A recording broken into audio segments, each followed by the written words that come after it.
안녕하세요. 한동화의 그림 이야기입니다. 오늘은 청진기의 발명에 대한 내용을 그림으로 살펴보겠습니다. 지금 제가 들고 있는 것이 요즘 사용하는 청진기인데요. 그런데 이 청진기는 원래 나무통이었답니다. 먼저 그림을 하나 보겠습니다. 이 그림은 청진기를 발명한 라이네크가 청진을 하는 모습입니다. 놀랍게도 나무통을 대고 청진하고 있네요. 이 그림은 어릴 적 발명 관련 책들을 보면 흔하게 나오는 그림인데요. 라이네크가 청진기를 발명하게 된 것은 누군가의 자극을 받았습니다. 바로 타진법을 개발한 아우엔부르거입니다.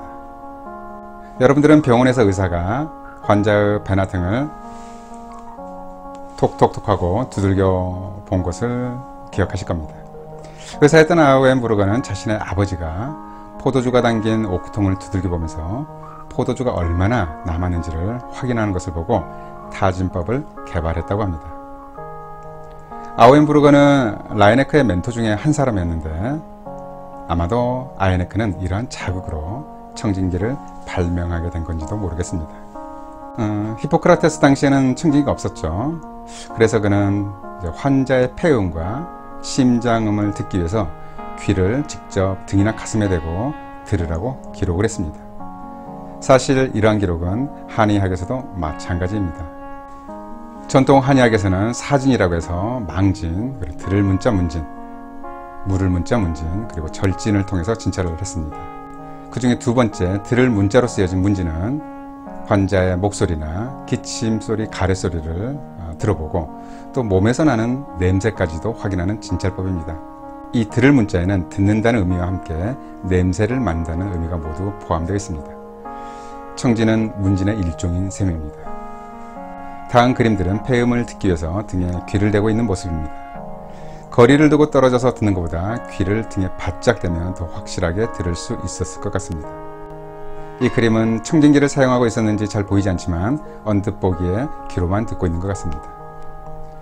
다음 그림은 군 병원에서 청진을 해보는 모습입니다. 더욱더 잘 듣기 위해서 환자의 가슴을 잡고 당기면서 귀에 바짝 붙이고 있는 것 같습니다. 다시 라이네크가 청진기를 발명할 당시로 되돌아가 보겠습니다. 라이네크 또한 환자의 등에 귀를 대고 청진을 시도했을 것입니다. 그러던 중 우연히도 어떤 단단한 물체를 통해서 들으면 소리가 증폭된다는 것을 깨닫고 처음에는 종이 25장을 둘둘 말아서 환자의 가슴에 대고 소리를 들었다고 합니다. 역시 훨씬 더 명확하게 소리가 들렸을 것입니다. 흥미롭게도 어부들도 이러한 방법을 이용해서 고기를 잡고 있습니다. 특히 민어를 잡을 때 어부들은 안쪽에 구멍이 뚫린 대나무통을 바닷물 속에 넣어서 민어에서 나는 특유의 울음소리를 듣고서 민어가 있는지 없는지를 확인한다고 합니다. 대나무가 일종의 음파 탐지기인 셈이죠. 이것이 바로 당시 최초의 청진기 사진입니다. 언뜻 보기에는 대나무로 만들어진 통 같은데요. 사실 이것은 수많은 연구 끝에 탄생한 발명품이었습니다. 이 자료가 바로 당시 청진기 발명품 도면입니다. 단순한 나무통이 아니라 증폭 장치가 마련되어 있는 것 같습니다. 라이네크의 청진기를 이용해서 진찰하는 몇 장의 그림을 보겠습니다. 이 그림은 심장의 소리를 들어보고 있는 것 같습니다.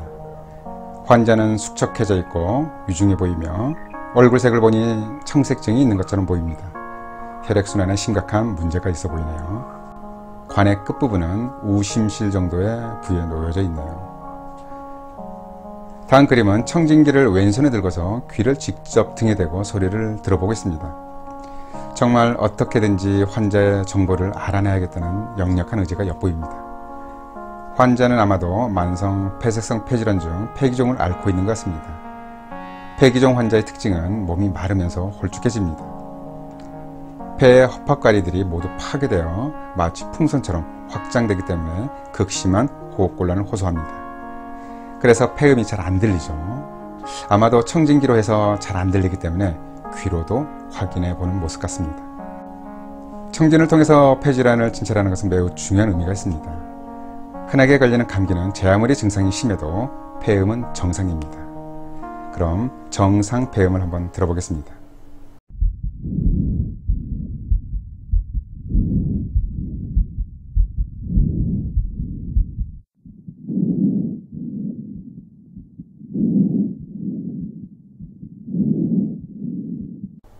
잘 들어보셨죠?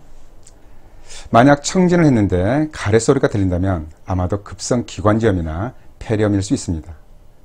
기관지 확장증, 만성 기관지염 등에서도 가래소리가 들립니다. 한번 들어보겠습니다.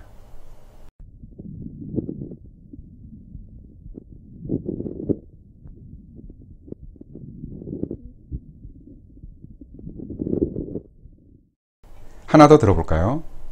만약 숨을 쉬는데 청진하는데 장난감 나팔 소리처럼 뿌뿌 하고 소리가 들린다면 천식일 가능성이 높습니다. 기관지가 경련을 일으켜서 공기가 갑자기 좁아진 기관지를 통과할 때 소리가 납니다. 휘파람 소리나 피리 소리를 내는 것도 이러한 원리입니다. 청진에서는 이 소리를 휘징 사운드라고 합니다. 한번 들어보겠습니다.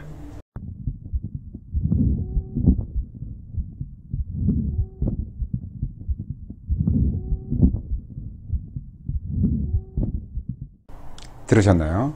한 번 더 들어보죠.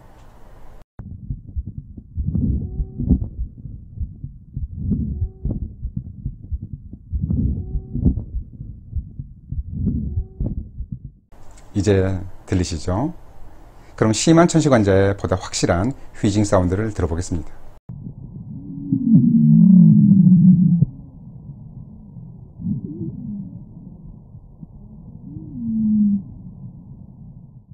네, 환자는 숨참이 심하면서 아주 힘들어하고 있을 것 같습니다. 이처럼 청진은 특정 질환을 진단하는 데 매우 중요한 역할을 합니다. 실제로 필자 또한 현재 한의사 입장에서 방사선 진단기기를 마음대로 사용하기 어렵기 때문에 보다 청진에 신경을 많이 쓰고 있습니다.